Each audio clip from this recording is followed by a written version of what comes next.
Well, hello, Chick Chat. We are back live. Hey. Hi. Hello.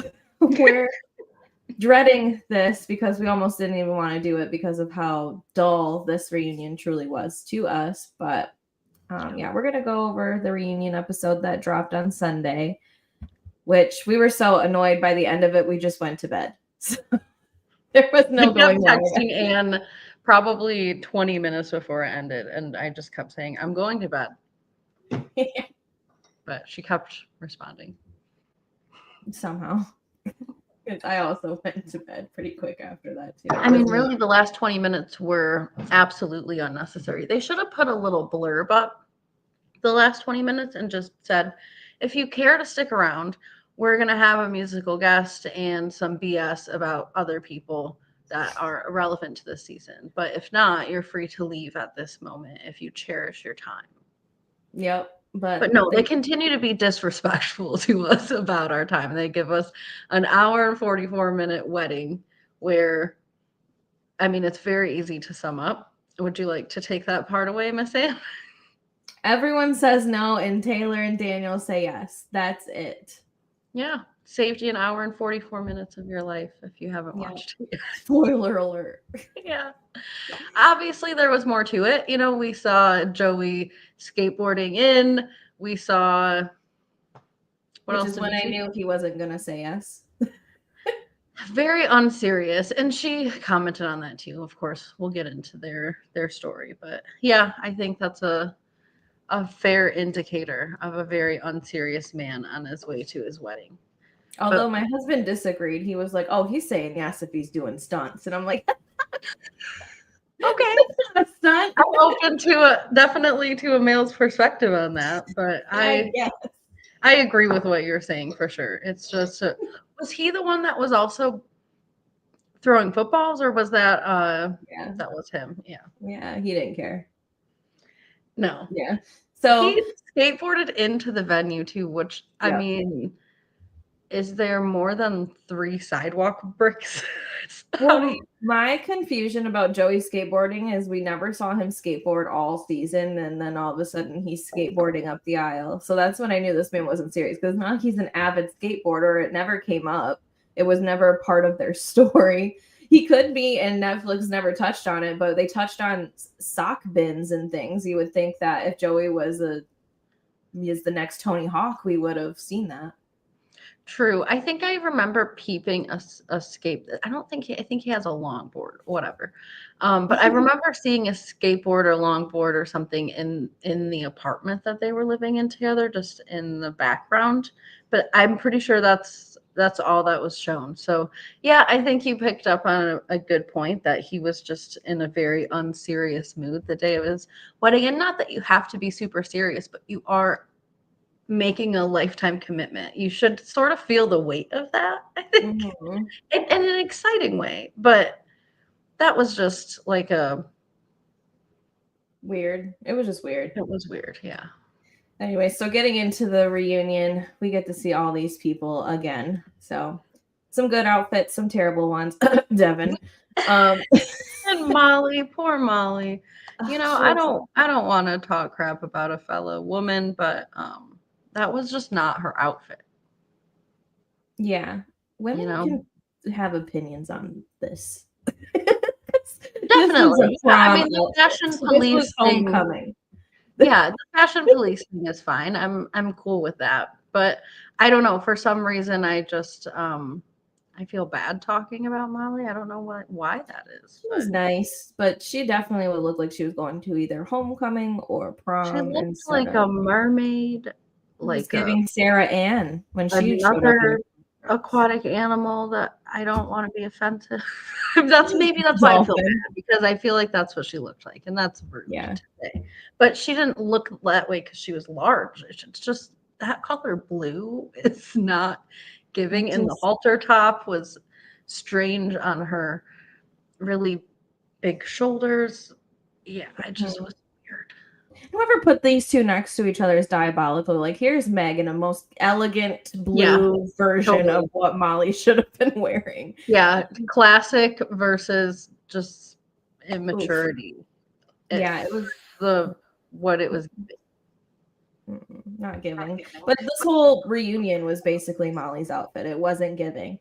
We get told we're going to have musical guests, which I'm like, okay, tell me that you don't have enough content to fill up your time by not telling me you don't have enough content to fill up your time, because that on top of the 5 moments, we didn't need that. That was stupid. Most of it was if they were not clear enough about that by getting a musical guest, and they also gave us this ridiculous top 5 moments. It's not even the top 5 moments of this season. Well, because there couldn't have been any from this season, but I don't even think those were valid top 5 moments. Some of those were very ridiculous. Like, what's his name? Taylor and dude coming out when he wore that ridiculous jacket. That was not a top 5 moment. And if we're going to put, Chelsea and stupid Jimmy in there, why don't we do their reveal moment? Because those eyes to the camera, that is probably one of the top moments of Love is Blind. Yeah, fact, that whole thing. They even showed that as like the montage of all of like Love is Blind year 5, whatever. They give my girl Chelsea the worst. and they kept the audio so you could hear it. yeah, you could hear it. That was rough. She was the only one they kept the audio for, and that was hilarious. But I was like, man, Chelsea, they always be doing her dirty. Yeah, they did do her a little wrong there. Her little Shrek run. You know what? I will say, Vanessa, this might be her best outfit for really? reunion. I just thought it looked like a rolled up bed sheet, but that's me. I mean, she always has some weird stuff, so I think this is her best. I'm not saying the best. Actually, it looks like a handkerchief. You know the ones that the guys have in their pockets? Oh, yeah, when they get married? That was kind of like the time.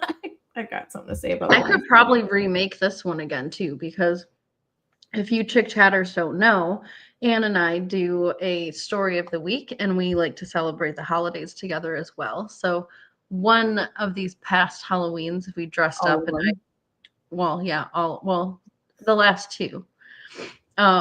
We dressed up, and I dressed up as Vanessa Lachey from, I forget what season of the reunion, but the season where she had that weird, I think it was 4. It looked like a server cloth just over her black, I don't know, but check it out if you'd like. I had a pretty spot on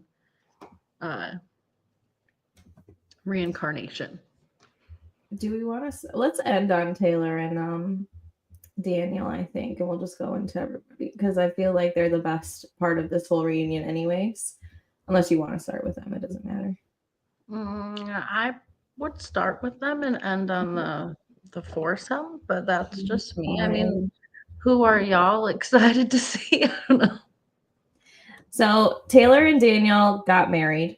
They are the best couple so far. I mean, her and her little Leonardo DiCaprio off-brand guy. So sweet. He even got a tattoo of her eyes, which I do also have a picture of. Let me find that. I'm glad, because that thing is interesting. I love it. He took a screenshot on his phone and then had it tattooed on him, and they literally do look like a screenshot of her eyes. And I thought that was precious. Yeah. I don't know. I wonder, it just sort of looks a little out of place to me. There's just skin, and then there's the square of a tattoo, but I think it's sweet. I'm not mad at him for it, but it's a little interesting. His face, he's so excited to show it off. Yeah, the tattoo artist took him literally when he said this. Yeah, he said, let's do it. Of course he said, let's do it. He's a tattoo artist. We got to make our money somehow. Right. No, but I think it's really cute. I thought it was just, it's very unique. I don't know anyone else who's ever done anything like that.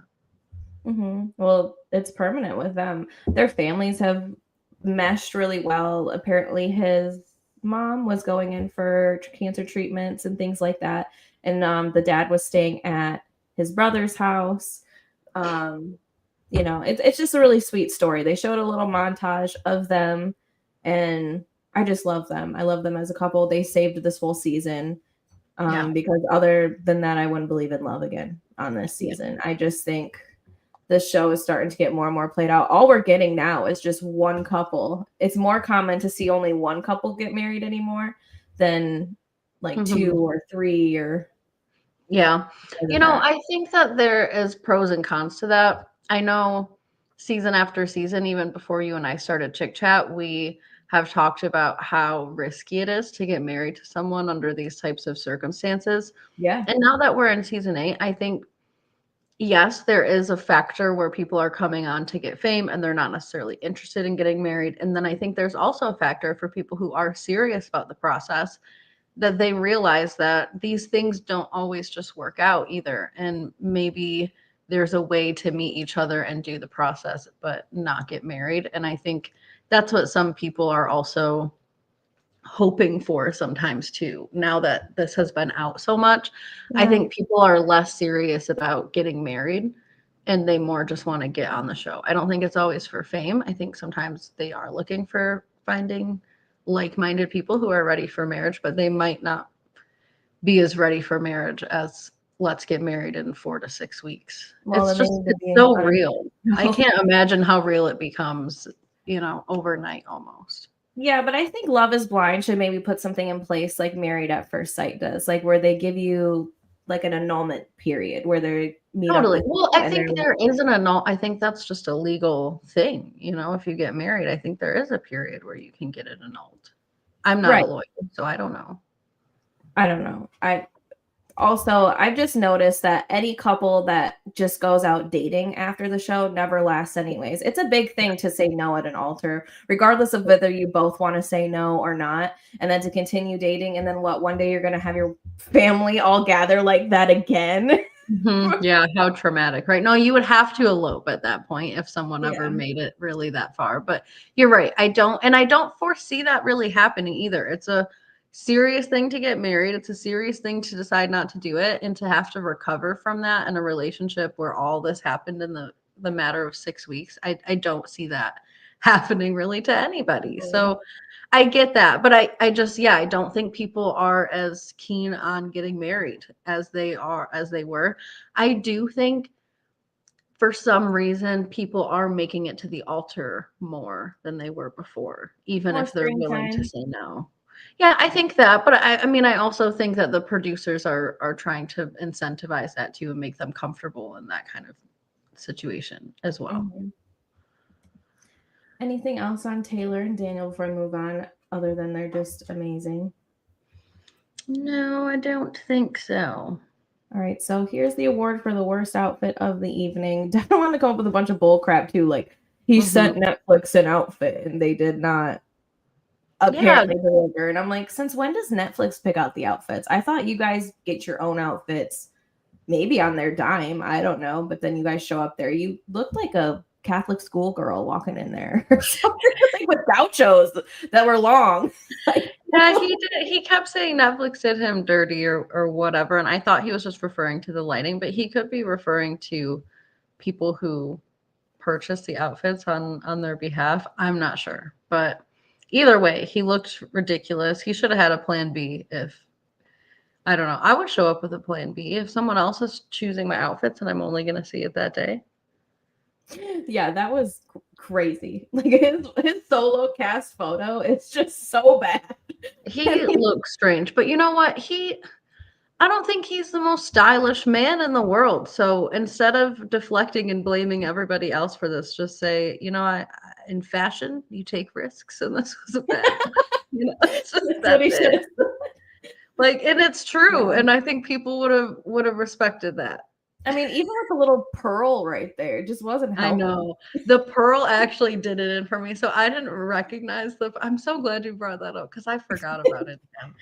Oh my gosh, I actually cackled when I saw it because it's such a feminine type of piece of jewelry, and for somebody who seems to have these stances that he seems to have, I was just I don't know, it took me out, this one little tiny pearl. Yes, and blue, and Yes. blue at any time of day you are here with us to talk with us. So we appreciate that. But We missed yeah, you I last just week. thought the pearl was so, you see a lot of women with either a diamond or a little dainty pearl or something like that. I've never seen it on a man. I don't think I want to see it again on a man, personally. No. I will say, like, their wedding was pretty sad for me when the little It girl was was asking, "What happened?" I about teared up. I was like, "Oh my god, the child." a child.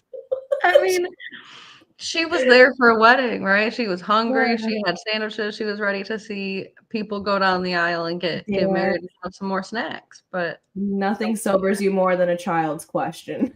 I know what happened. And the way the Oh. grandpa just leaned over, he goes, she said no. I know, and I felt so horrible. Just imagine watching like your uncle who you look exactly like just crying. Like, oh my So god. Virginia's father responding to her saying no. He was shook. Oh my God. I thought he was going to have a heart attack.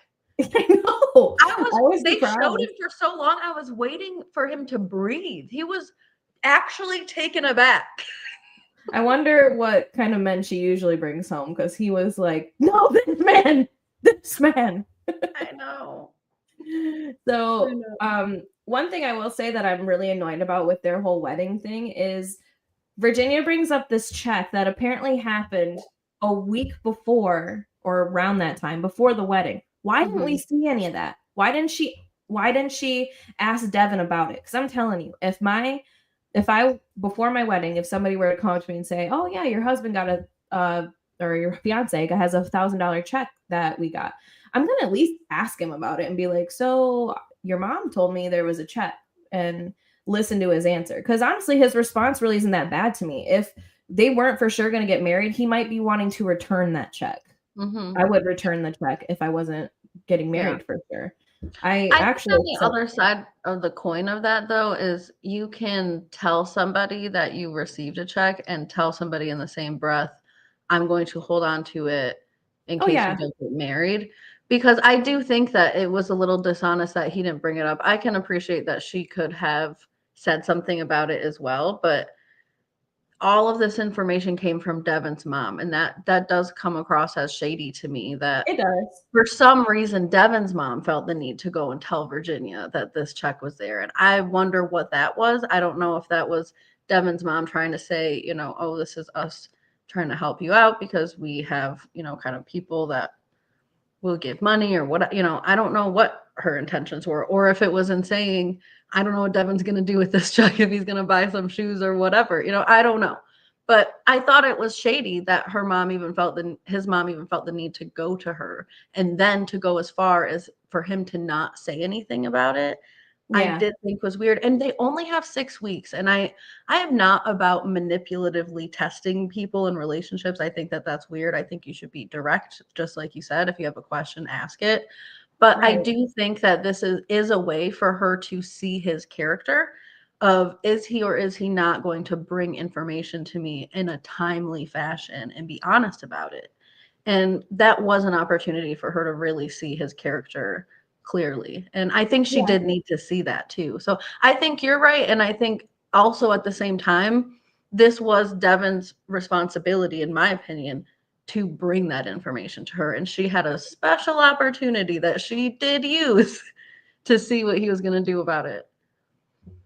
Right. And I agree with that. I also think, though, if it's a reason you might say no at the altar, then maybe sometime before, if he hasn't brought it up, maybe it's time to bring it up. So this way you could at least hash it out. You could not agree with his answer and you could think he was supposed to tell you before you ask.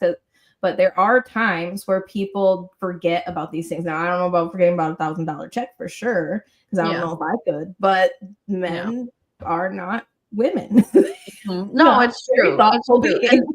And part of me thinks that that's really the reason why Devin's mom went to Virginia about this. And what that tells me is that this man is not a man. This man is not financially sound. His parents Yep. are still very much involved in his Oh, I agree. situations. They even came across when they all met as like, you're gonna take care of all of us. I'm just I like, agree. But I wow, think that's a lot of pressure. I agree. I just wish that Netflix would have caught on to that the week before at the damn basketball game, wherever the hell she like. Why aren't we following that? Why aren't we seeing I some of this hate that stuff? there's always scenes that are so important to the outcome of all these situations. It always happens Yeah, like that. There's always a that's where scene. that's where I was annoyed. I'm like, why don't we just see that go down then? Like, Yeah. why does it always get brought up at the end like a big gotcha moment? Like, oh yeah, he was actually a magician. And then we never Right. saw him do a magic trick. Like I Right. don't get Well, it. and the same thing too. I mean, I'm not necessarily advocating for this, but this could have also been a reality with the whole note on the bedstand at the hotel thing. I know it's unconventional, but she could have very much given him a call on the phone, said, I need to see him. I need to ask him a question. I need to talk to him about something Mhm. before we go down the aisle, or I won't be going down the aisle, period. And Right. they will get you your phone, or they will bring Devin to you so that you can have a conversation on camera with him about whatever it is that you feel untrustworthy about, whether that's a check or a note or whatever. But I do get that things were piling up that just didn't Yeah, make I sense get for her that. to get But married. I know I'm skipping. I'm gonna go back to In Blue's original points about their finances, but Yeah. that's another thing too. We didn't get to see her find the note, which that No. also happened previous to the wedding. All we Yeah. got to watch these people do is sit in bed and twiddle their thumbs and what do you want to talk about? It Well, what was do you very want to boring. talk I feel like we didn't get as many house visits, like, to about? those people's houses as we used to get. I don't think we got as many family visits.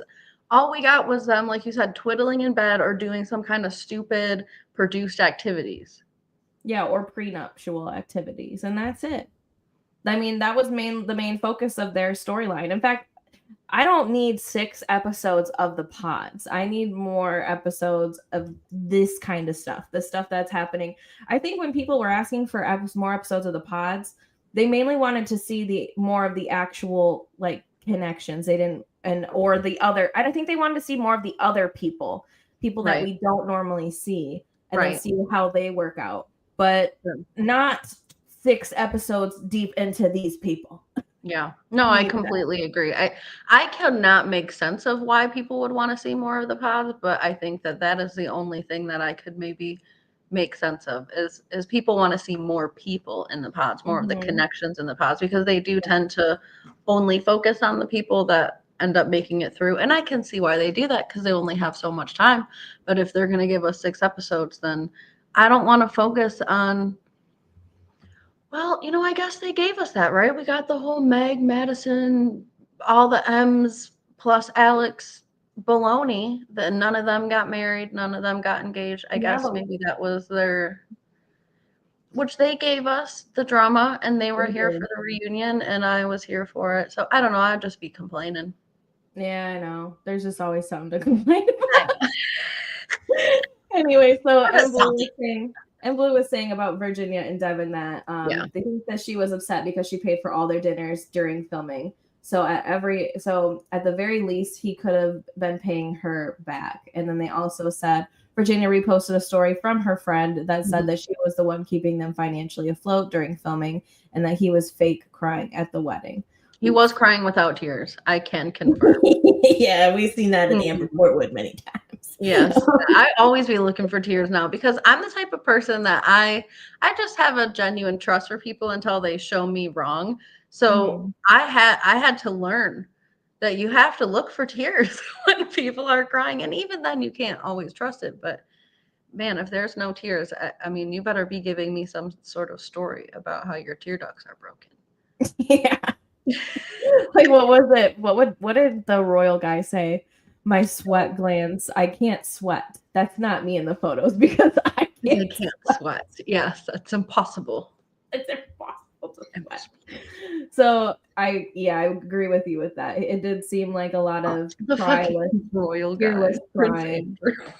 Yeah, Prince Andrew, the royal man. He is not That's how Prince. Americans think of royals, that guy. Yeah, he's not so royal anymore, anyways. That's After all that. also true. Yeah, I don't even think he's a prince technically anymore, but I don't really follow a lot of that. Yeah. So I didn't really realize that Virginia was keeping them afloat, but it does make sense. I I mean, heard that's that. probably why she brought out the prenup. I think the prenup, yes. I think she also brought up, the birthday situation. I think that was intentionally to throw him under the bus and illustrate a point that Mhm. he was not paying for anything, that she was keeping them financially afloat. I did see that Virginia's friend did call him Dusty and called him out for, not paying for anything and all of that. So yeah, I think all of that is probably true. I think Virginia, she landed on her feet in this situation. She dodged a bullet with Devin. She Um, did.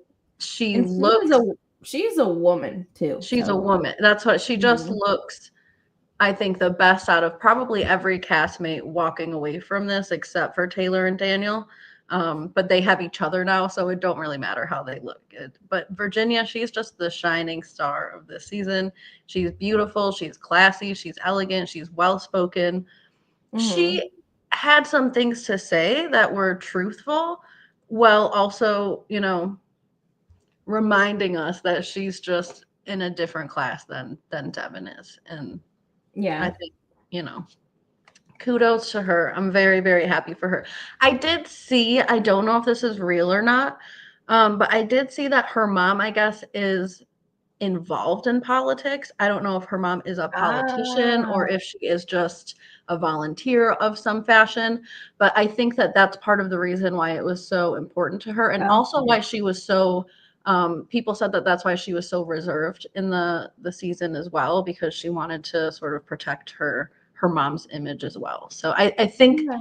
part of that makes a lot of sense. So I tend to believe that, but I haven't like fact checked that information. No, that would make a lot of sense. I think that was her and Sarah that were very like Hmm. politically driven and teach their own. I can understand that.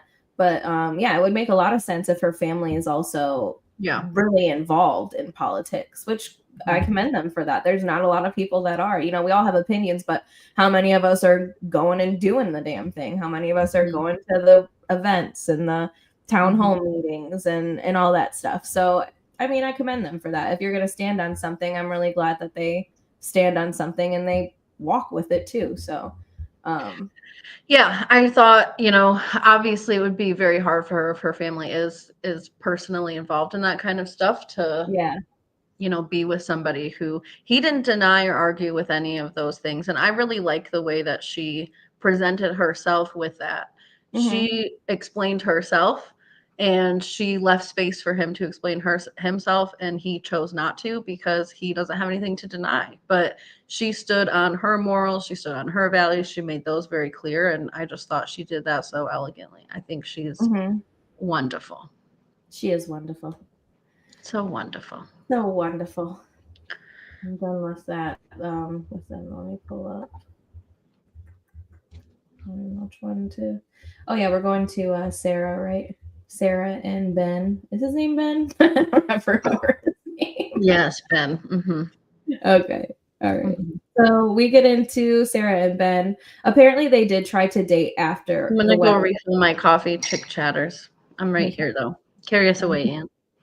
So apparently, they tried dating after the wedding, and it didn't end up working out. She was doing her travel nurse thing, which honestly, I don't think anybody works out if they try to date after the wedding. We've seen it happen many times. It never works. But I mean, Giannina tried for a long haul. Actually, I think they dated the longest after saying no at the altar. But yeah, That's so true. yeah. Other than them, nobody really laughed. So her and Ben were she was going to move to Nashville with him during her little 2-month travel nurse thing. And apparently they had spoken about him going with her. And then when she left initially, he was supposed to just kind of follow her a couple weeks later. And he ended up just taking her off of my Find My or whatever.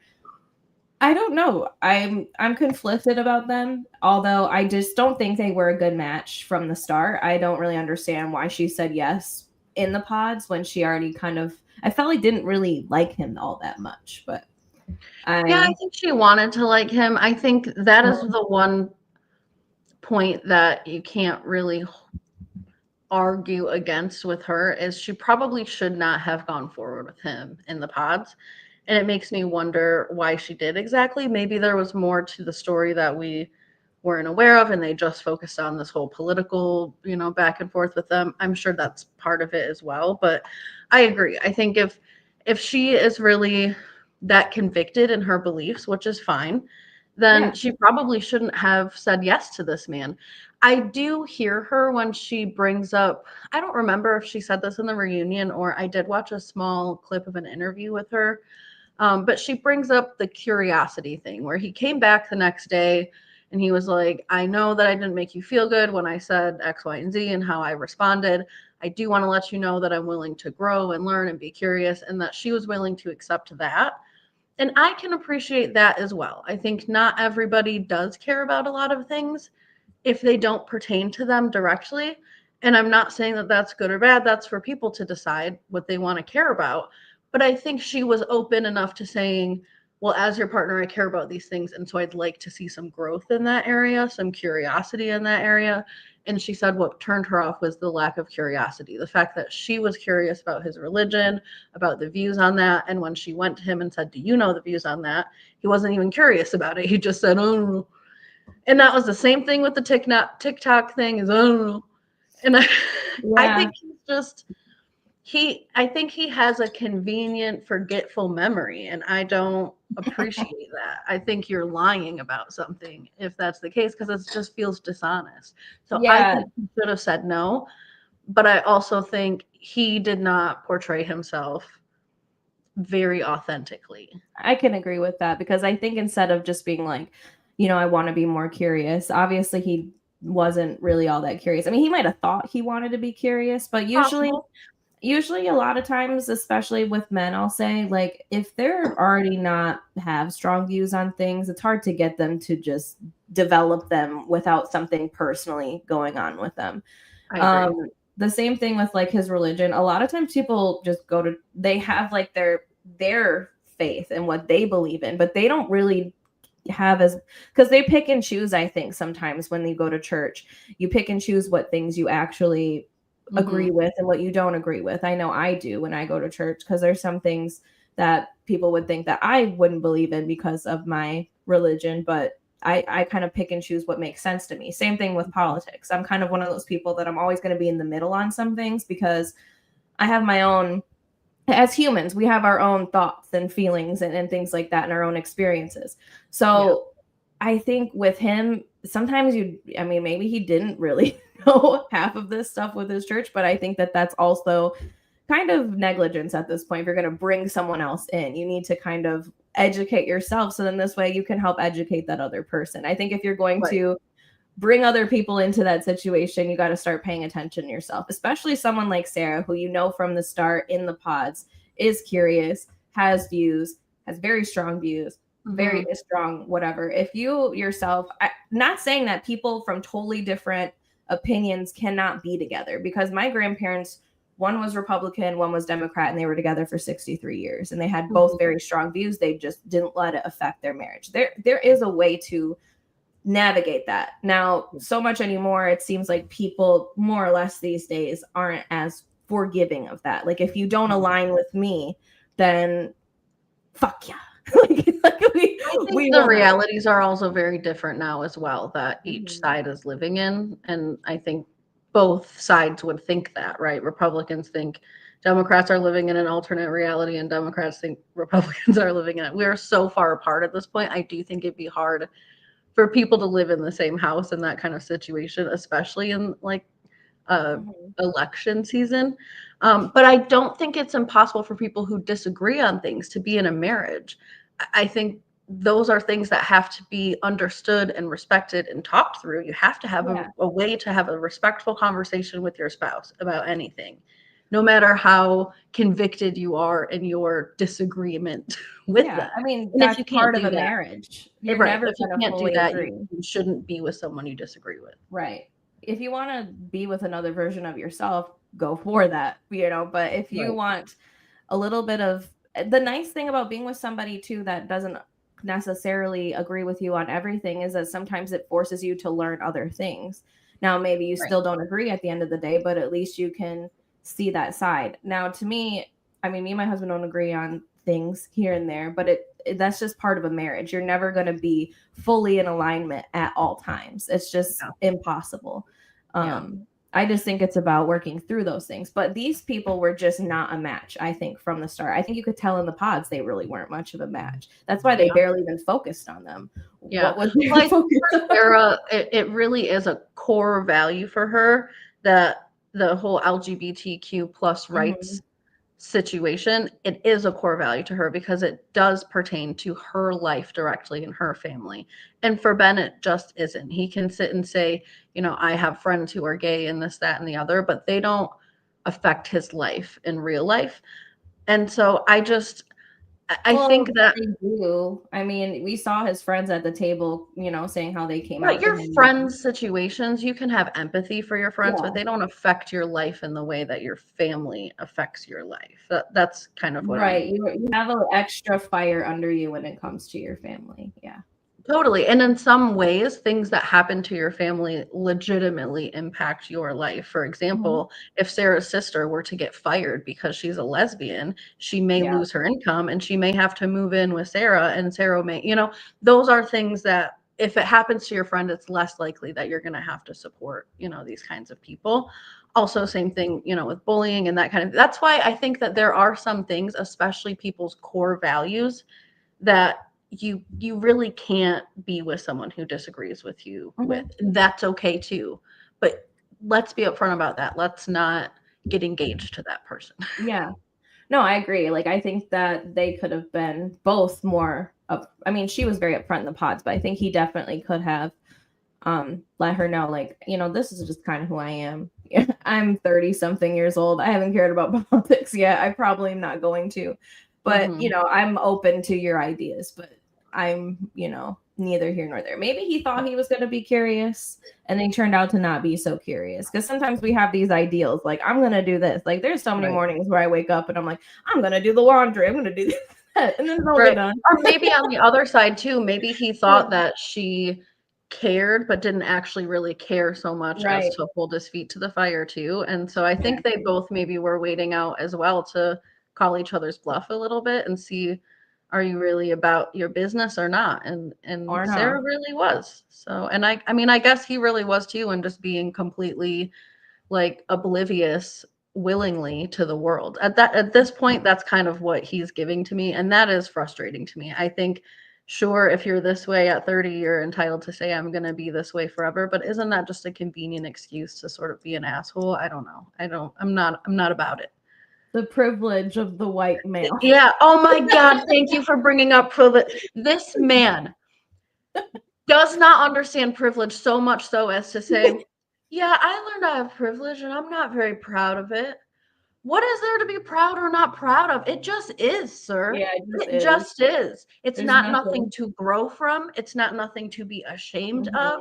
It's not nothing to be proud or not proud of. It just is. And you have a responsibility as a white man of all to fucking to recognize that.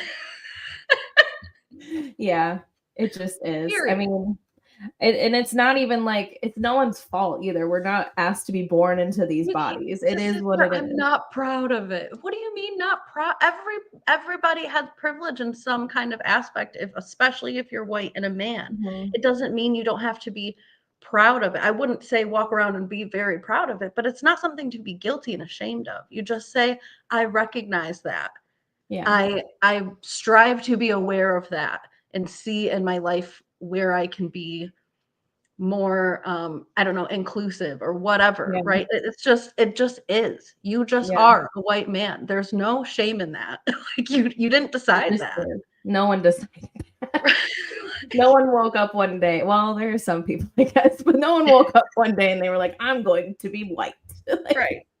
Or whatever, you know, like I hated that. It to me, it just drips with complete ignorance. And at this point, if you're this ignorant, I personally don't want to be married to you. That's for sure. Yeah, no, I don't think it was a match from the beginning. I think that they were totally two different people. So it is what it is on them. But moving over to this one. David. Another trash man. Yeah, another beautiful trash man. Although he's not beautiful. We tried to figure out what was wrong with him. He didn't give a straight answer as usual. His sister's keeper. Is Anyway. this woman the Queen of England? I mean, really, who is she that she's so important? Yeah, why can't we see her? Why wasn't she, was she in the audience somewhere? Like, Yeah. why can't we get a Why is word she from so her? worried about his reputation? Are they somebody somewhere to some people? I don't understand it. Look at this man. He's not that important. His sister can't. My sister, my sister. My sister. I don't want to hear the phrase "my sister" ever again. Yeah. Ever. And coming from someone who has a sister, I could never imagine even bringing her up like that. I mean, it'd be one thing to have her go meet whoever, which I probably wouldn't if I was on Love is Blind. Right. Maybe, I don't know, that might be entertaining, but I Yeah. don't think that just, I mean, siblings' opinions matter, but they don't need to control your life. Like, my brother has very strong views on things that I don't necessarily, or I don't, whatever. And sometimes he will try to influence me, like, especially, when things are put in a political uprising, he'll try to influence me on things, and I'm just like, Thomas, I'm not your problem. Like, I love you, and I agree with you on a lot of things, but I'm not your problem. You don't need. And that's kind of where I think David needed to step in. I don't know if his sister's even that.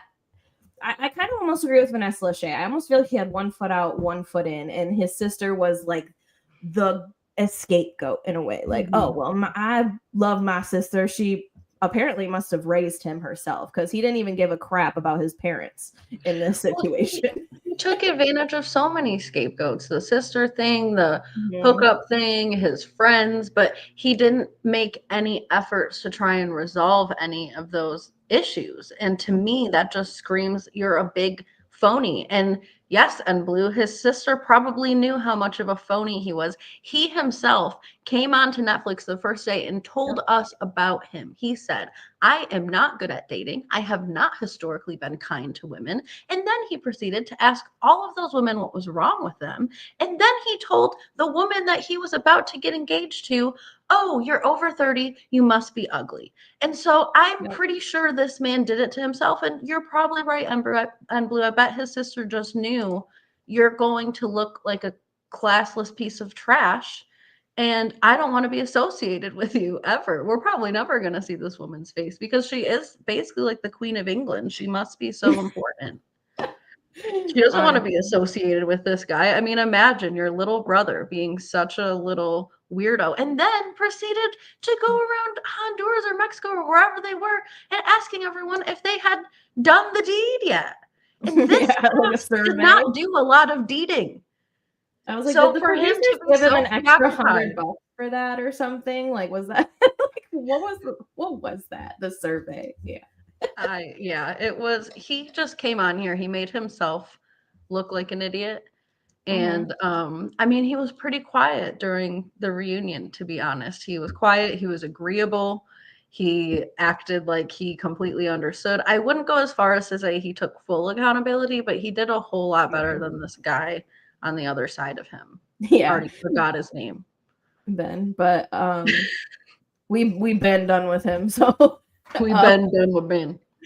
I just, if I was his sister, I would put out a statement to E News and be like, I do not know this man. Signed, the sister. Dave's sister. Wouldn't that I, just really thicken the plot at this point? I mean, wow. honestly, I wonder if she even said half of those things or whatever. I And mean, the fact that this guy wanted to sit up there and lie about the letter, it just was crazy pants to me that yeah. actually both of these guys sat there and really tried to boldface lie to both of the women on the stage, and both of them stopped them in their tracks. I Yep. love how Sarah was like, yes, you did say that to me because I told 6 other people exactly what you said to me because I thought it was stupid. Oh And yeah. then this woman, Lauren, said, there's no way that you gave her the letter because when you came home, it was still in your jacket. And he goes, oh, well, I still gave it to her. But you were just sitting here trying to convince all of us just now that you gave her that letter then because she was referring to then. And you said, I gave it to her. And then when she said it was still in the jacket, you said, oh, well, I gave it to her. Yeah. No, no, no, no, no, no. You are a liar. Lies. Yeah. All these I men know this suck. picture's I'm gonna not show saying the that. women are better, but why Jimmy? because Jimmy's the one. I don't know why the picture is so small, so forgive me for that. But Jimmy is the reason. Jimmy, Why Jimmy's is the Jimmy reason. here again? Circling back to Sarah and Ben, actually, because we didn't really talk about that. Ben texted Sarah that they should be on good terms, according to him, but really it was that they could rehearse the interview or whatever, the reunion. And it was all because of this man, Jimmy here, which how did they get in contact? I want to know. They're not in the same state. The show wasn't aired yet, unless, Jimmy's DMing people or something on the side. It's like, hey, good question. I wonder if he DM'd all of the cast. But it makes you wonder now, the last reunion or whatever, the one that Jimmy was in, how many rehearsals he had with Chelsea or Jessica or whatever. So yeah, he probably had a rehearsal or two, or maybe he was trying to give some advice as someone who's been there before, and maybe he looked like an idiot on that reunion as well. So he did, but maybe he was trying to help them look less idiotic. Well, a rehearsal's not going to do that.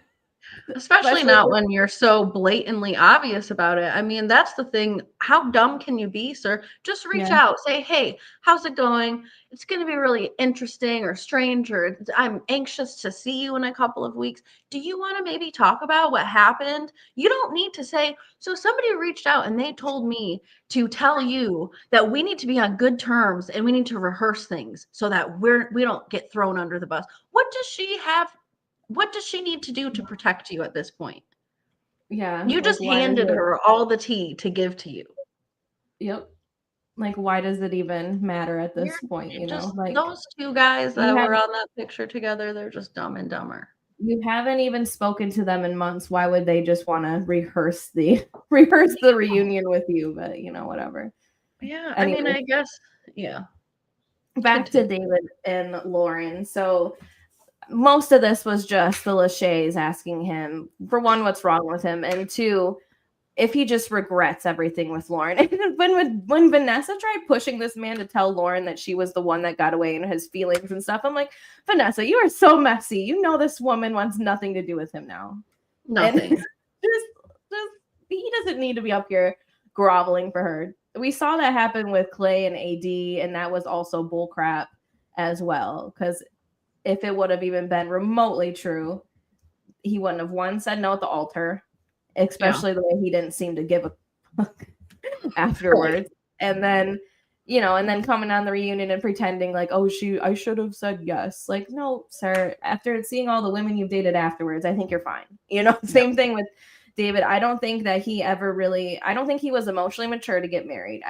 I think him and Molly were kind of one and the same there. Never had a relationship. If they were the female versions of each other, like they like to talk about later. True. Yeah, it just seems like neither of those people were actually ready for a marriage. And I honestly, Lauren, I just wanted to shake her the whole season. I'm like, find yourself some self-respect, pick it up off the ground if you must. Find it in a dark alley, wherever you got to go to find it, and put it on like a shirt and wear it, because you are so much better than this man. He is not trying to communicate with you. Your own friends are shaking him and trying to tell him, this guy that is trying to sabotage your relationship, it ain't it. He ain't it. Yeah. He's just a jump off. He is nothing more than a jump off. The fact that they were warned about people like this prior to coming on the show, and that he was so convinced that something was going on that he wasn't sure of. I hate this man. Really. Yeah. I'm so beyond over him.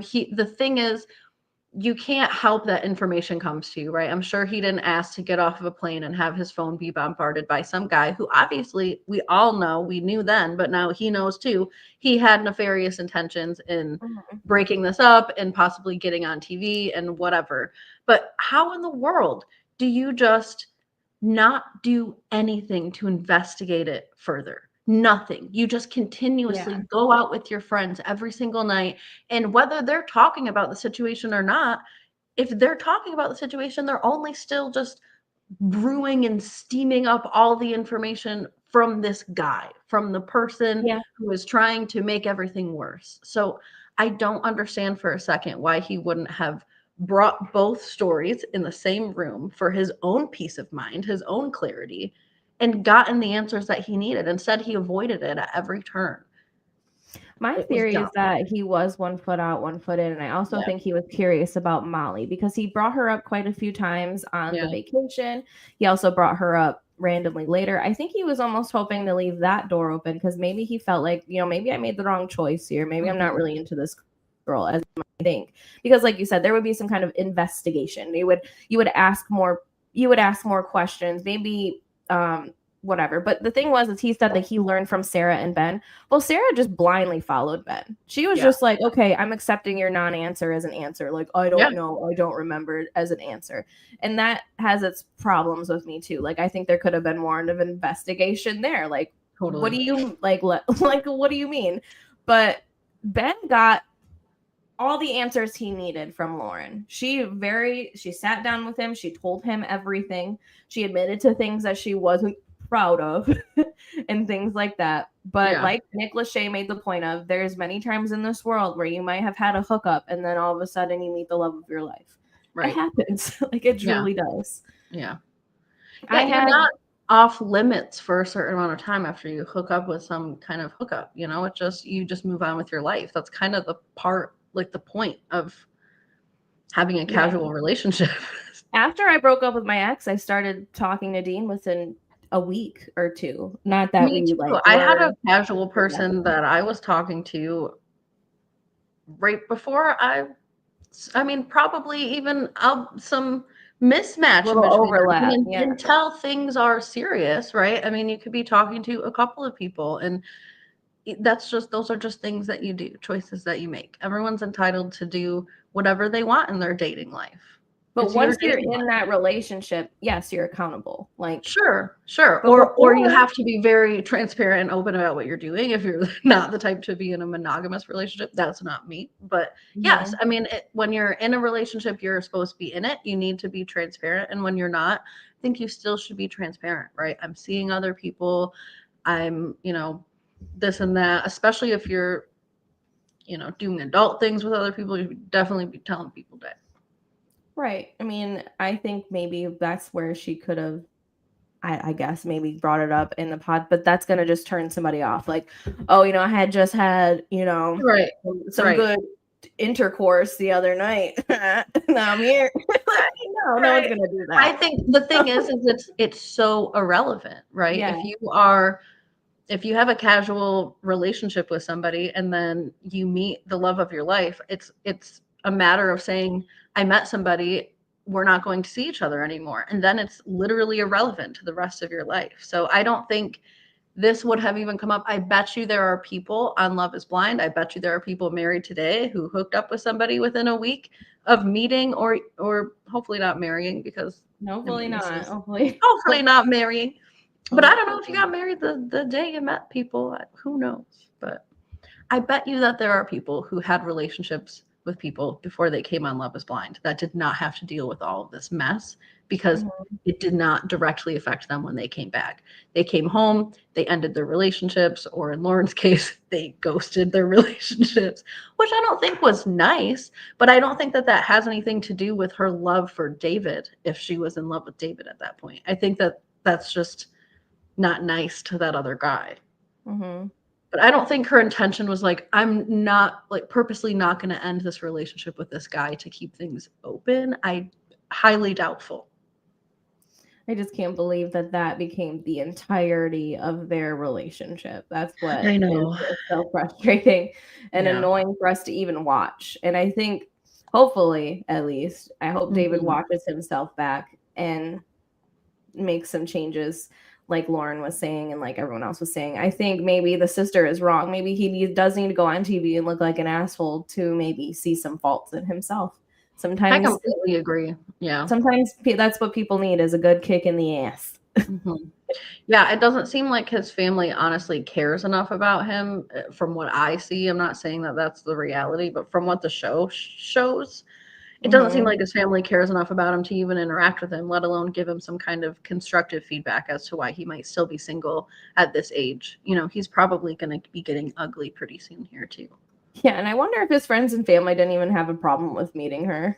Really. I mean, if I was them, here's the thing, like, I'm so messy. If one of my friends is in like a relationship like this and I think like the girl's like, I'm like, I'm gonna go meet her. I kind of want to see. That's the thing.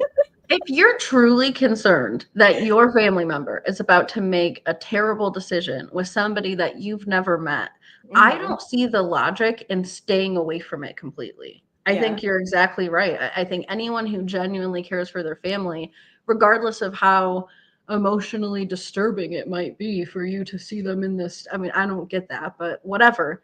You show up and you investigate, even as a family member. What's going on? Who is this person? That's what what's her name, Sarah's family did, right? Yeah. They weren't on board with all of this. Even the married couple's family, they weren't the girl, her family wasn't on board with it at all until they showed up and they saw what it was all about. And then they said, okay, this is a little better. But Yeah. there was no opportunity for that here. And I think that that was all David's fault. That was all completely on David. Perfect example. I usually don't care for almost, well, anybody my sister dates, but before my wedding, she had her newest flavor of the month. And she wanted to bring him to my wedding, which I had no problem with. Like, I don't really care. You have a +1. You're in my bridal party. Everybody got a +1. And, I'm not going to care about that. But she really wanted me to meet him before the wedding. I had no interest in it. I didn't care. Right. I Right. mean, I didn't think it would really make much of a difference if I met him for 20 minutes at a bar, whatever. So she had told me if I brought one of my friends that she would pay for my friend Mackenzie, that she would pay for our drinks and stuff. So I was able to convince my friend to go with me. But I still went because it's something she asked me to do, even though I didn't want to do it. I could think of a Right. million better things to have done Right. on a Thursday night. I don't remember what day it was, Yeah. but Especially yeah. right before your wedding, it's like, yeah. Yeah, I didn't care. But I still went and did it, and it was fine. I wasn't impressed, but I never am, and it is Yeah. what it is. Like, Mhm. and I it's not my life. At the end of the day, regardless, I've told my sister opinions on men before, and it's never worked out. That's the thing. Like, usually people's opinions when you're actually with somebody and you're invested in them, half the time they don't matter anyways. Like, Right. Yeah. No, I it's tried to totally true. warn my sister about people and it didn't matter. So the opposite conviction here with dude here. But people are questioning whether or not he even likes women. So that's just an alleged, but that's a question. It's been a question. It has. I wouldn't be shocked. It seems like a lot of these men didn't really like women. Facts. Yeah. We can tell by the pearl. By the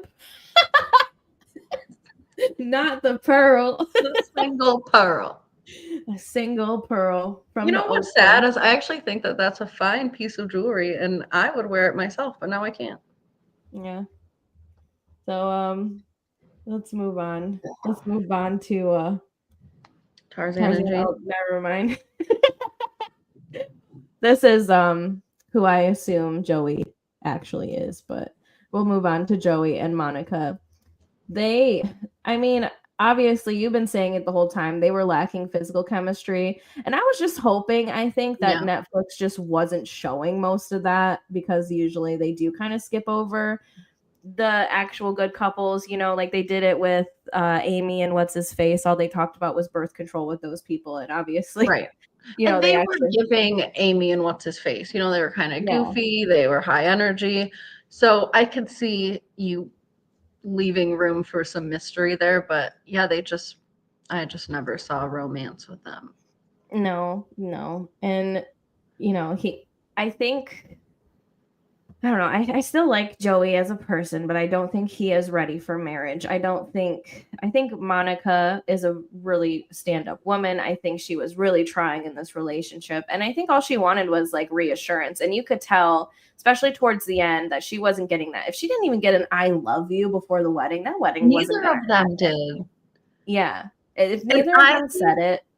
I think Nick Lachey was playing a good psychologist here a little bit when he was asking, the situation with the I love you and the not being very, affectionate, and then the sister, all of that really did seem to kind of be connected. And it's hard to tell what came first, but it seems like the lack of affection between the two of them was picked up by her sister, which also I think fed into more of a lack of connection, because he said it was important to me that her sister liked me and she didn't. Right. And so that made me question. I think it all like spiraled down the toilet.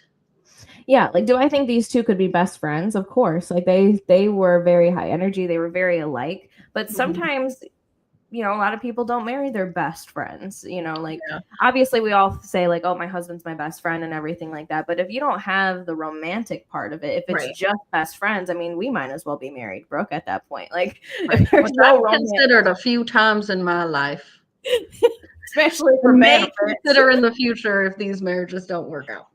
Yeah. But I think you were actually on to something earlier, Anne. I just don't think you put together the lack of romance, because you have always called this couple, besides Tarzan and Jane, you called them the golden retriever couple. Yeah. And golden retrievers are man's best friend, right? We don't be getting romantic with the golden retrievers.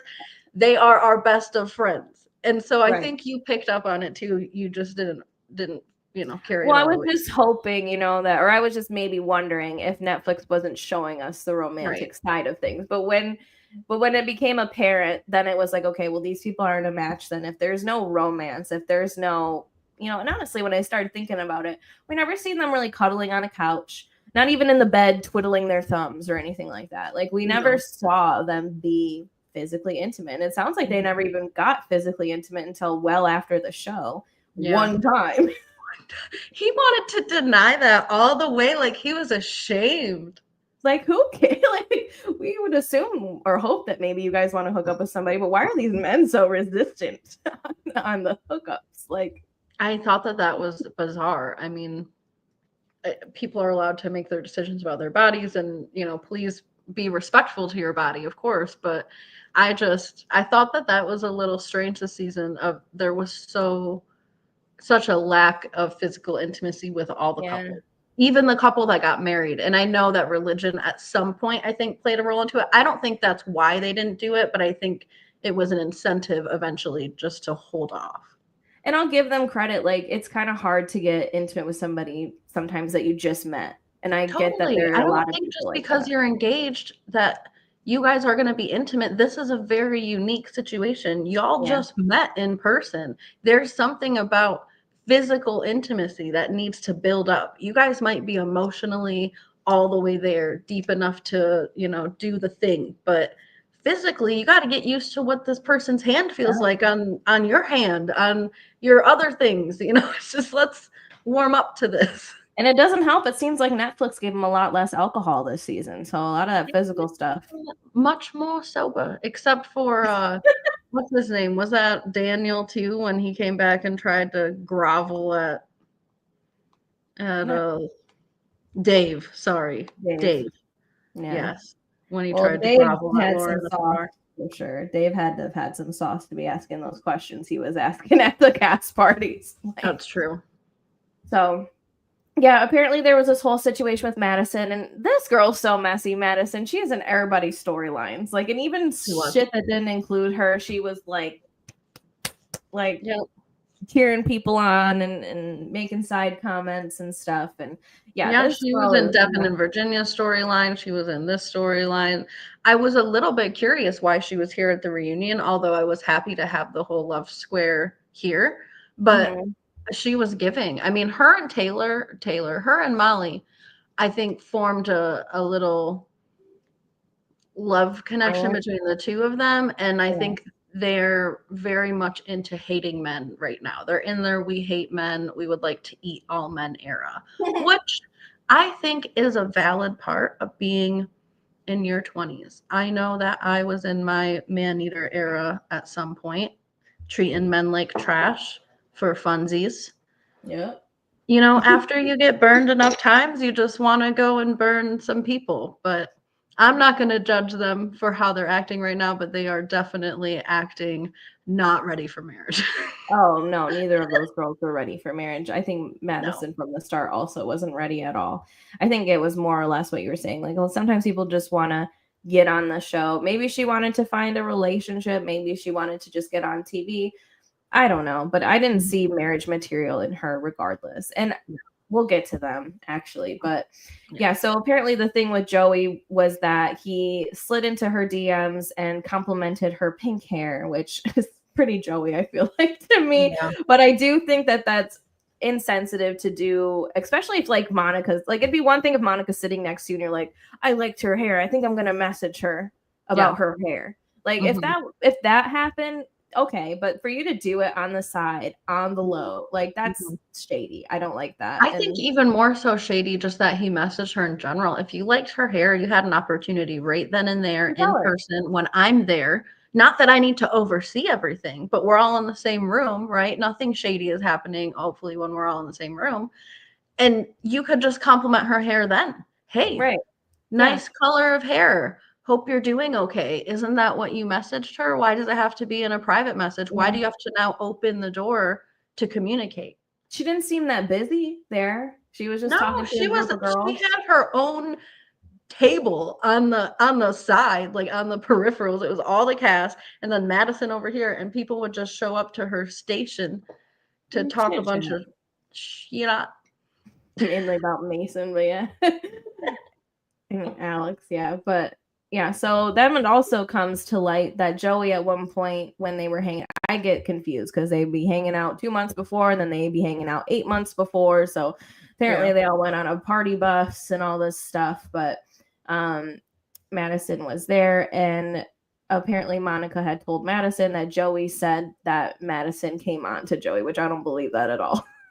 No, I do believe that Joey said that though. Oh, I can believe he said that, but I don't believe that Madison did that.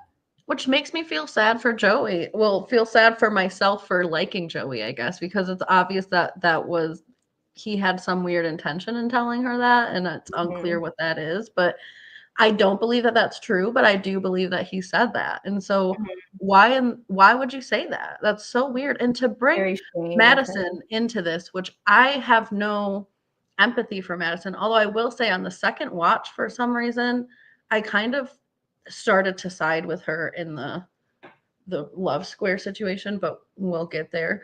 But why bring Madison in? She is in enough stuff. You know, why? No, he liked her. I think Joey liked her. I think Joey was attracted to her. Yeah. And I think, they didn't really show them date in the pods, but they must have became pretty friendly in the pods, but just it seems like Joey doesn't really develop romantically with people as much as if you like somebody, why go and set them up to get in an argument with somebody or set them up to be on somebody's bad side? I think you're right. I think he did like her, but I just don't understand his logic in this situation at all. Sometimes guys just want to see a cat fight. True. I mean, wouldn't that be his glory, I guess, to see these two women fighting over him? And I like Joey as a person. I just think he, like Monica said in the show, he's just not a great romantic partner. I think he's a good best friend. I think he's a great golden retriever. And I think he's a acquaintance-like skateboarder. I'd only seen him stand on it. So... Yeah. But I don't think he is a romantic partner. I see him more as like somebody's best friend or something, which I wish that they could have just left off on that. I don't think Joey needed to get that messy. If he had a crush on somebody, he could have just said, like, I didn't think I liked her in the pause, but then I saw her pink hair and I was like, well, that's different. Right. Yeah. Yeah. But that's the thing. If you can easily message somebody about their pink hair because you kind of have like maybe a little crush or something going on, you didn't want to talk to them there, but now all of a sudden you got the courage to text them or message them, that means you're just with the wrong person. And I don't like when Joey told Monica that his decision would have been, if they dated outside of that, which I do agree. If you say no at the altar, like, I'm not really gonna date you after, but I don't like that it was almost put on her to say no, because I don't think Joey would have said yes either. I think he was walking in that place to say no as well. If she would have said yes, would Joey have actually said yes? I doubt it. He kind of pulled a Micah in that way. Right. I agree. And I didn't care for that so much, but I am glad though that he validated her on the altar when she said no and said I would have said that as well, because I bet that's a really hard decision to make. And she was really wrestling with that idea right before she walked down the aisle. Do I say yes or no? She even admitted if he says yes first, I'm going to have an even harder time. It seems sticking to my brain that I know I should not say yes. So Well, it sounded like if he said yes, she was gonna say yes. I So I know. think that's why Netflix made her go first, because I know. you have to make your own decision here. Totally. Totally. So, anything else on them? I If don't think anybody's so. here, anybody got some thoughts on them before we move over to the probably the most entertaining part of the night? I mean, to be real, Mhm. I didn't learn anything new from this reunion. I had more questions than anything after. And I guess I proved my own point today and just talking through it, but I guess this is probably the reason that we had 6 episodes in the pods, because we needed to focus on the people who were engaged, and then we also needed to focus on the drama, because people who were engaged did not really bring us all that much drama. Yeah. Yeah. We're still not happy with the way it all went down and was filmed, but it's making No. more sense now. So we did actually get well, actually I might start with a different photo here. We started off with Meg and Mason's what was it? Their reveal, their makeshift reveal at their house. Mm-hmm. Right. And that was cute. We learned that they tried dating a couple of times, so it makes me wonder if they might try dating a couple of more, because the way they were going to bat for each other on that couch. I mean, I can tell that they definitely have something there. Although they say it's a little bit off, it's not all the way right for them.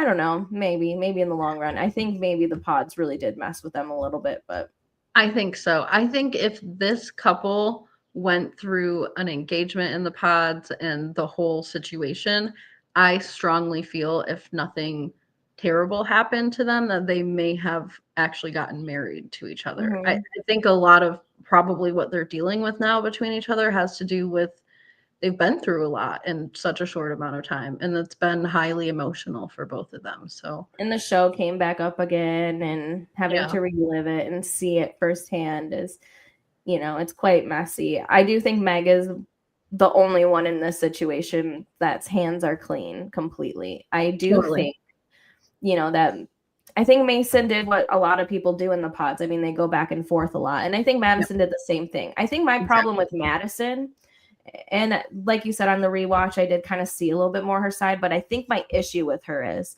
that she couldn't even take accountability for some of the things she did. It was just Mason's fault. It was Alex's fault. It was everyone else's fault but herself. And I think she could have said, maybe I did go in there and it might have felt like I was putting it on. Like I was trying to get the truth. At least I thought I was trying to get the truth, but maybe that came across more like, I want you to commit to me or not commit to me. And, at that point in the stage, maybe he wasn't fully sure that he wanted to commit to me or Meg, because I mean, 9 days really isn't that long. And if you're really building solid connections with two different people at the same time, which Mason said it was his nightmare, because he likes to fall in love with one person, and then, having to almost fall in love with two people at once who are two totally different people. It seemed like he was consistent in that, and it seems like he was the same person, but she really was two totally different people with Alex and then with Mason, which a lot of times that happens in relationships. I feel like I'm a lot different with Dean than I was in my last relationship. Yeah, I don't think that says anything negative about Madison necessarily, that she was different in those relationships. I think you're exactly right. We respond differently to different people that make us feel different. I mean, if you feel safe and secure, it seems like she felt very secure with Alex, and that she could kind of show herself warts and all. This is the bad side of me, the good side of me. Whereas with Mason, she wanted to show the best side of her. She wanted to sort of be more in charge and have more of the upper hand, because she was less secure in that relationship. I think that makes perfect sense. I think that she should have the awareness of that to be able to share that with people and take accountability for her own behavior, because she did treat them differently. And I will say, when she was in the girls' lounges and stuff, Alex was her number one the entire time. And when Mason went back to the men's lounges, there were times where he said Madison was his number one, and then later he switched it to Meg was his number one. He would go back and forth. You could see he was actually struggling with that. and it seemed like she almost wanted them both in a way. Like I kind of felt that. I think so too. I think that she had more of a delight in what was going on, whereas for Mason, it was very emotionally hard for him to be in love or falling in love with two different women. Where for her, she was sort of in her glory, which is fine. It probably is very validating and feels very good to have two different people be very interested in you. And I think when it comes to the pods, only the pods, not anything that happened afterwards, I do think that Madison kind of got the short end of the stick. I know that Meg has all the right in the world to be mad at both people, and I agree with her with that. I think her hands are the most clean. I think she did not play herself the way that Madison did. But I think Madison was right. She knew that her first pick was Alex, even though she was not honest about that with everybody. She knew that in her own head. And she went into her date with Mason to sort of try to make it seem like it was his idea to be with Meg so that it could be her idea to be with Alex and things could all sort of work out. And But that's instead, where she should have just been like, I want to be with Alex. She should have just said that. And instead, she was weird about it. She left the door open and he felt the pressure to jump into the door instead of jump out of the door. And that's where things really blew up, because I was even shocked when he was like, okay, well, I'm going to commit to you. Her face was weird. She rolled her eyes. I was like, what the hell? This doesn't sound like a commitment kind of conversation. This sounds like a breakup conversation. And now you're committed. And I do agree. I thought that it was not cool that later Meg goes into a date and she comes out beaming when you just committed. Yeah. Whether you did that under duress or not, she was not forcing, pressuring, whatever. I think she was saying, this is the situation. It's time to make a choice. And he, because he couldn't stand up on his own values, his own ideas, his own feelings, just went with what he felt the wind was blowing him in that direction. And I think that that's a little bit messed up. And I think he owes Meg an apology for doing that, because he ruined his relationship with Meg by doing that. He did. And I mean, I agree with that wholeheartedly. I just, to play devil's advocate, because we don't exactly know the setup of the pods.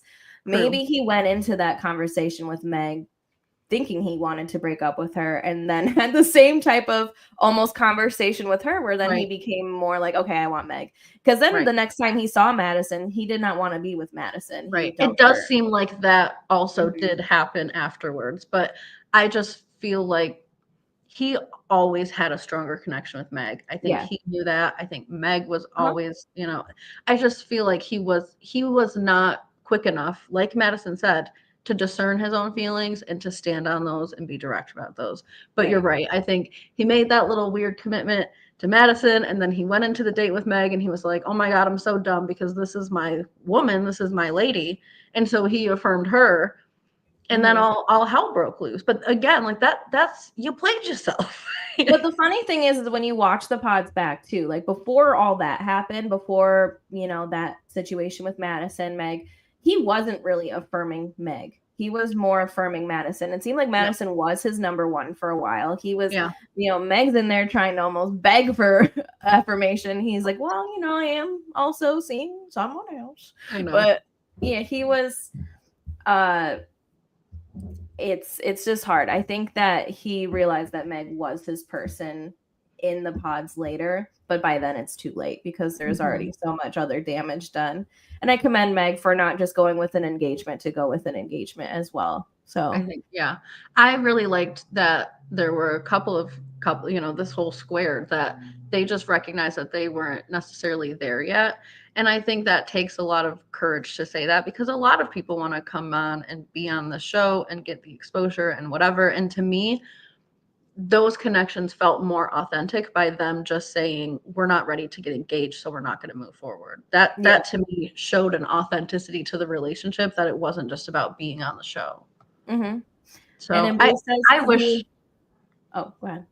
I just wish that these two would have worked out. Yeah, you never know. It seems like they're still pretty close, and maybe they might go back and forth a few times. You never know. But usually, as we've seen, a lot of show relationships that don't end up in the marriage, even some that do, don't work out. So it's, it's a tricky situation. But and Blue says he was more sexually attracted to Madison, I think. Yeah, I think even though in the pods you don't see the other person, maybe some of the conversations get a little bit spicier. Although I didn't see much of that with them from those episodes, but then again, there's a lot of stuff we don't Well, see. there was the whole cream pie situation. I think that was I think that I was forgot about that. I think that was a big fantasy, and I think that made them sort of implicitly attracted to each other when they met. I think he was more attracted to Madison when they met because he had fantasized about these adult activities. And I mean, we saw that with Shane and Shayna in season 2. They always talked about what they were wearing and things like that. So yeah, I think because of their more saying what? actual, actually, I do remember that. I don't. I do kind of Was remember this in that. the pod? I think, yeah, I think so. And I think that they had more conversations leading in that direction. So I think I can see that he was more lustful towards Madison. And maybe that's a lot of times we confuse lust with love a lot. Yeah. So it can be what conflicted him as well into why he thinks he wanted to keep Madison, because he was like, oh snap, I still want to see them nipples. Try to lick at that ice cream. We're trying to get in there. Yeah. But then, he realized it's about maybe more than that. But yeah, I mean, Madison definitely was saying some things, and so was he. They definitely had a couple moments in there. Yeah. They had more actual chemistry. They did. But I do think that these two, Meg and Mason, I think that they definitely could have done what adults do very happily with each other as well. They had a lot of like weird little freaky things I'm sure they could have gotten themselves into.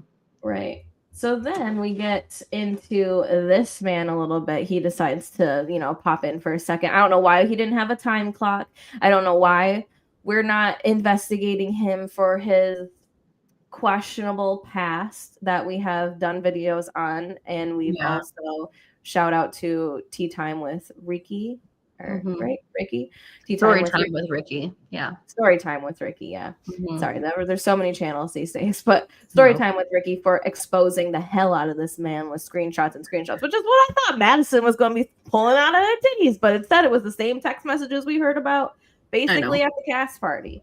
So I think he was doing some justice in exposing that he is a liar, that he is not truthful. He can very easily be shady, and that nobody should trust his word just because he's saying it and he looks like he's a good guy. So I think she did good enough with that. But I was very hopeful. If you can only fit 2 pages in your armpits, let's fit the 2 pages of things where he admitted to doing illegal activities. Let's expose him for that, because the exposing him for not being good enough friends or nice enough to the M squared or Megan Mason, Mackenzie, all those people, I don't really care that much about that. I already knew he was a crappy person based on that other stuff that I saw. I don't need to see this. And they might not have known about it. I mean, I've not seen that go viral or anything, sadly. Like with Trevor, everything went viral. There was news articles and then things like that. But sadly, the same attention did not go to Alex for things that are almost arguably, I wouldn't say worse, because Trevor did involve a young girl in this situation, but pretty much at the same league, if not worse, because he definitely victimized a lot of people. Seems like he's a serial victimizer. I mean, it seems like he did this to more than one person, and then he's using some strange theories to justify why it's okay that he is a serial victimizer.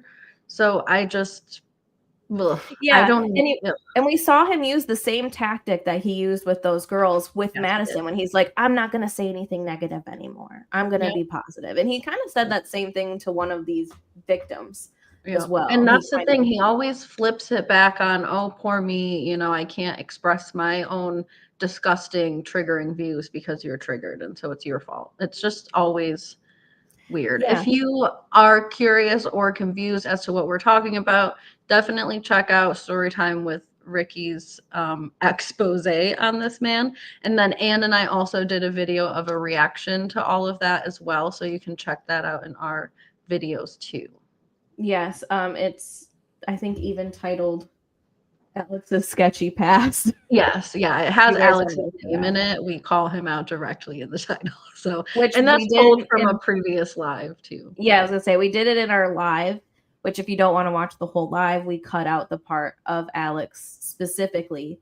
And it was quite telling, all of the information that came out about this man. So that's why I'm like, of all the screenshots to have in your bosom, Yeah. I mean, you could have had any of those screenshots. You could have also, I mean, I don't know. This man is, I'm sure, got loads of screenshot. Well, and it was able upsetting to me because we had so much time, right? I mean, after this ended, and Nick Lachey and Vanessa, I mean, just sort of abruptly ended ended it. Yeah. this situation after it went on and went on into, I think, 17 to 18, maybe 20 minutes of fluff content. And we never even came back to this season after that. We never came back to doing anything relevant to season 8 after Other we than left. sock throwing and picking up instruments. Yeah, which, yeah. Yeah, that So was pretty much. we had the time. We had the time blocked out. Take out some of this fluff content, the top 5, the musical baloney, which I actually liked that song. And I was It so was a good angry. The first time I watched the reunion, I was so angry that I didn't listen to the song. But the second time, I just, my phone was somewhere else. And so I had to listen to the song. And I was like, this ain't bad. It was a nice song. It was just so, like, it just felt like a time filler, if anything. Like, why do we Yes. gotta do this? And to see them all, like, even Nick Lachey was like kind of fist bumping a little bit to the fast parts. I was like, oh I'm Lord. still mad they didn't have Nick Lachey do his cover of "Tell Me How You Feel" sitting up there.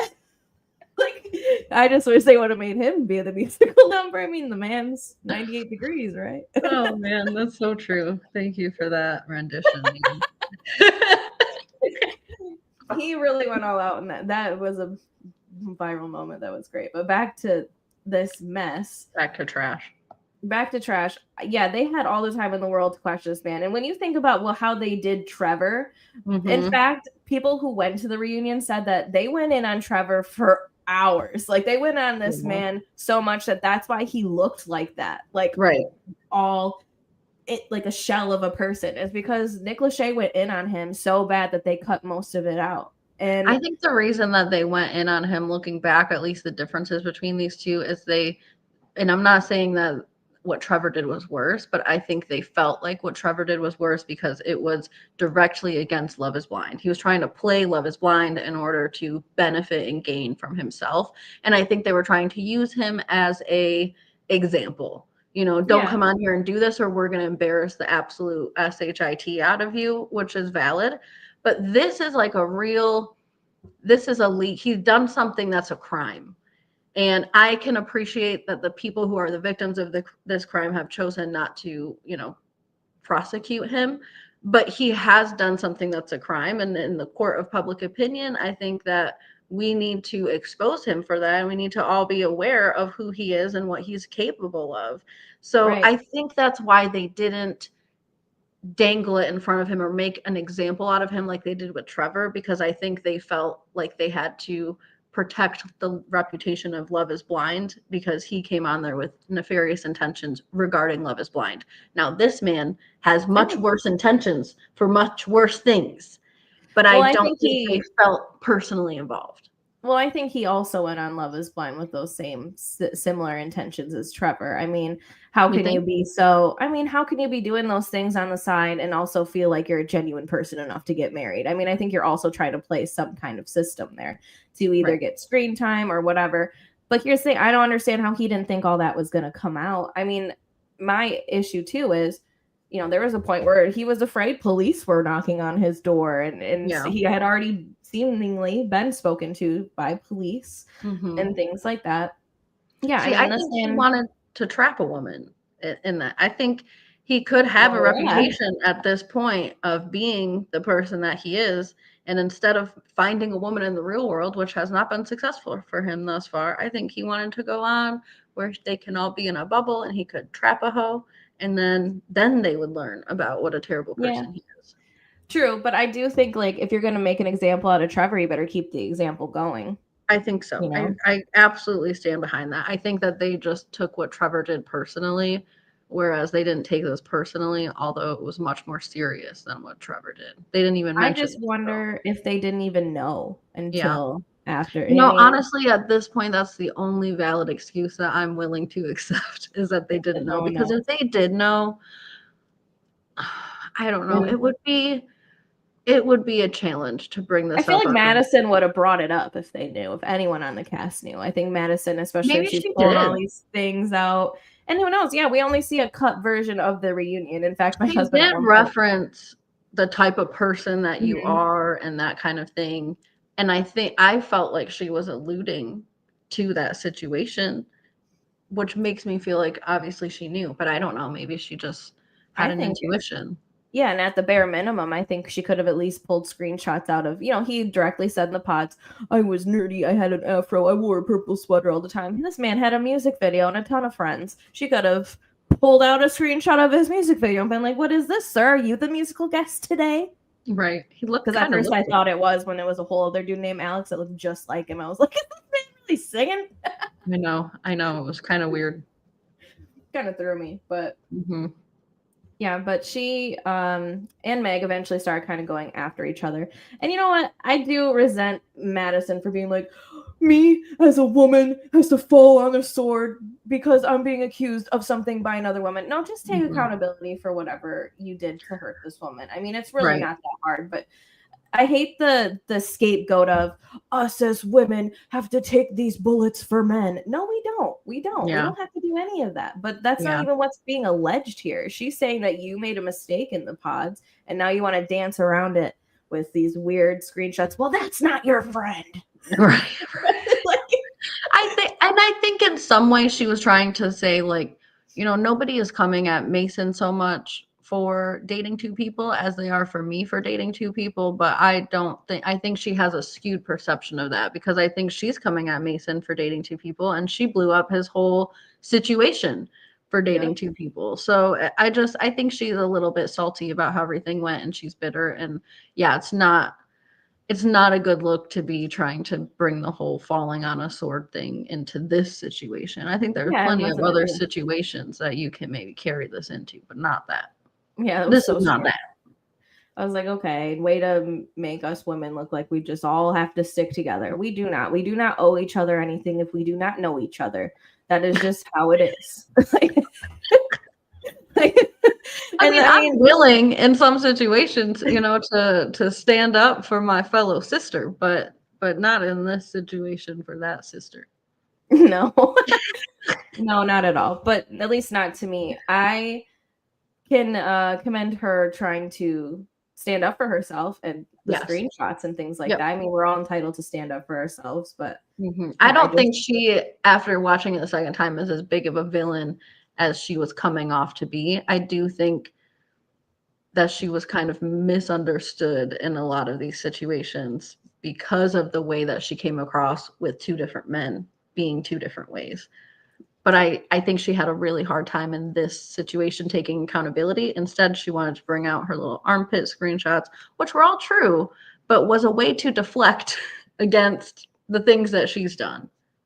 I just felt like she grabbed the wrong screenshots. Like, there must be much better screenshots in there. I thought the screenshots were originally going to be about Mason, but they were just between her and Alex. And I was like, oh, okay. And then, I don't know. I just feel like I have a conspiracy that when she saw Mason at the cast party, she was attracted and jealous because definitely, like, and Blue said earlier, I think they had an actual attraction to each other. And then when she saw him, she was like, oh, I am actually attracted to him. And, the thing about her nipples is that they probably got cut up by them screenshots because there ain't much room in that to be holding the screenshot. I can't even. I just was thinking about how uncomfortable those must have been poking, like those corners just poking into her nipples. Did you not? I guess, yeah. I mean, I didn't think about that, but now I am, so thank you. Yep. Battle scars. Yeah. Battle scars, exactly. But basically, after this, we just got a montage of music and AD's proposal, which I did not care to see. Not that I don't care to see it, it's just that it's irrelevant to the season. And It didn't if I'm belong going here. to sit there and watch this, that could have been an Instagram post. Like, why is she so relevant in all the season since? Like, we get her in every damn reunion talking about something for way too long. And I'm like, why are we focused on AD here? Like, y'all made Jessica your poster child. Why is Yeah, AD? there's those poster childs. There's always those people who are sticky, like the Jessicas, the ADs. What's her name? Chelsea, the girl, the pink girl. Oh, yeah. The girl There's who just wears always kind of sticky castmates who seem to stick around for a couple more seasons, whether that's doing promotion or they're on a different show promoting things. So I think that they do have sort of shining stars a little Mhm. bit of reality shows, and I think AD is one of them, but completely agree. Absolutely irrelevant to this reunion, irrelevant to this season, almost damn near irrelevant to Love is Blind at this point. I mean, put that on their season of Perfect Match or put that at the very end. I know at the end of reunions, they like to show their next reality Yeah. show, a little trailer. Put it there. We didn't need them to appear. We didn't need to hear. We just didn't need all that. And sit on This the was couches with these people. No, I don't the even know cast that even man. looked confused when they came out. They were like, "What the hell?" Yeah, I didn't even know that man for one because that Perfect Match hasn't come out and I didn't watch Love is Blind UK. I But did know Ollie, and I think Ollie is really cute. I think that they are a great match. But yeah, I know, like you said, a lot of people don't watch all of the different variations of Love is Blind. UK is an easy watch because it is in English, and everything else they have dubbed, of course, but it's never yeah, exact. I mean, there's a ton of them at this point. If you consume yourself with that, you'll never run out of content and you'll be I feel immersed. like that's also part of the reason why Love is Blind is so stale these days too, is because there's just not as much excitement and buildup around it anymore because there are so many iterations of it that, it's not like when the season goes away, we kind of all get excited again for the next season. Oh, we're waiting, we want to see what's next or what's going to happen. If you have that kind of excitement, all you need to do is hop onto Netflix and watch one of the 7 different countries that they're filming in now, because Mhm. you can watch Love is Blind whenever you want now. You don't have to wait 4 months for it, 6 months for it, however long. And there's part of that is important for the show. You have to have some build up and some missing of the show. But if you can Yeah. just watch it on demand whenever you want and all kinds of different variations, we've seen it all already now. We've seen it in Korea, in South America, in Mexico, in Brazil, in all of the places. And now we've seen all the situations too. Nothing is surprising, nothing is exciting anymore. I think they are overplaying the show all over the place. But if people are getting married, I mean, I guess I'm happy for them for that. But Yeah. But other than that, they really killed me with the reunion. It was kind of a hard rewatch even. I skipped the last half of it pretty much after this because I was like, okay, I turned none it of the off rest is relevant. Yeah, I because know the song came on, so I did hear a little bit of the song, but I turned it off probably right at the end of it. I didn't even really finish the song, although I was like, okay, this is a bop. But I also had it on, I think the fastest you can have it on is like 1.5 speed or something on Netflix. So I did have it on that, which I think is also part of the reason I liked the song a little bit more because it was sped up a little bit. it was a little bit faster, It more was of a a little tap. more of a bop. Yeah. I was doing this instead of this.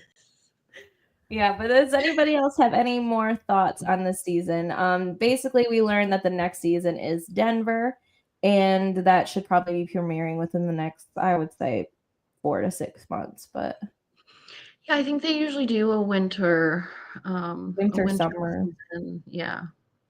So, any So other I'm thoughts? excited for more. I mean, I do like this show. I do like the premise of it. I'm definitely going to be watching next season, that's for sure. But oh, I can hear myself over Yeah, a little bit. But anyways, there. yes, we do also cover Gypsy is now premiering. We will be starting to film that, and In fact, that'll come out this weekend on our end. And yeah, Teen we'll Mom. be Teen Mom, keeping up with that. Mhm. Story of the week's kind of turning into story of the month, but you know, it's just Yeah. because things have been busier. But once things kind of die down, we'll have more stories of the week, but definitely check those out. Those are just our opinions on everyday people's situations that they want to post Mhm. about on Reddit. We Mhm. follow a lot of different forums, and you know, we've had a lot of good ones. Yeah, We we've have had to some do fun that. times there. If you like the I don't know, the banter between Anne and I, definitely check those out because those are just pure versions of us being us. Yes. And then there's also Sister Wives, which we've been covering as well, but they're on a break right now. They should be returning in the spring. So we will be covering them again in the spring. Hopefully, we're not too overlapped by then with Teen Mom and other things. And we're still waiting on things like Match Me Abroad. We heard there's another season of that. Also, if you guys have any shows that you would really want us to start covering, we can look into that. Definitely leave your comments about what you would like to see, what you would like to discuss. We really like to kind of start covering shows too that a lot of people don't cover. I mean, Love is Blind is very covered, so it's a little bit different for us. But you know, there is other shows out there that don't get as much coverage, like Match Me Abroad, like what was the one that we watched about? Oh, Love Off the Grid, things like that. We will be covering Love Off the Grid if there's another season of that. We will be. I just have so much love for that show. Even if we only cover Jen and what's his name? I don't remember his name. But honestly, that whole show, both seasons have been complete bangers. We got to share it with you guys. So if that comes out, we will be covering it. But why don't you all do yourselves a favor and hop on and watch the first 2 seasons because they're just great. They're great. And do yourselves another favor. Hit us with a follow if you're not following us and subscribing to us. And do us a favor and click the share button and click copy link. Do it a couple of times if you'd like. If you want to share these with your friends, that's a perfect time. Link's already copied. Hop into your text messages, your Instagram messages, your Twitter's messages, your X's messages. Send them all in there, or just copy the link a whole bunch because it helps us get seen by others. And we love to be seen. We love it. That's why we're here. Anyways, well, thank you guys for joining us. We will catch you on the next one. And we got to figure out a new show to go live about. So if y'all have any suggestions. Well, maybe Perfect Match. I mean, we've never covered that before, but it's easy to hop out and go live. I know they're less structured for us than kind of our reviews or recaps. So maybe possible. Drop us a comment if you would like to see us come live and talk about Perfect Match sometime this summer, or any other shows. Any other shows as well. Anything you would like. We will consider it. All right. Well, thank you for joining us, Chick Chat. And we will see you next time. Possible.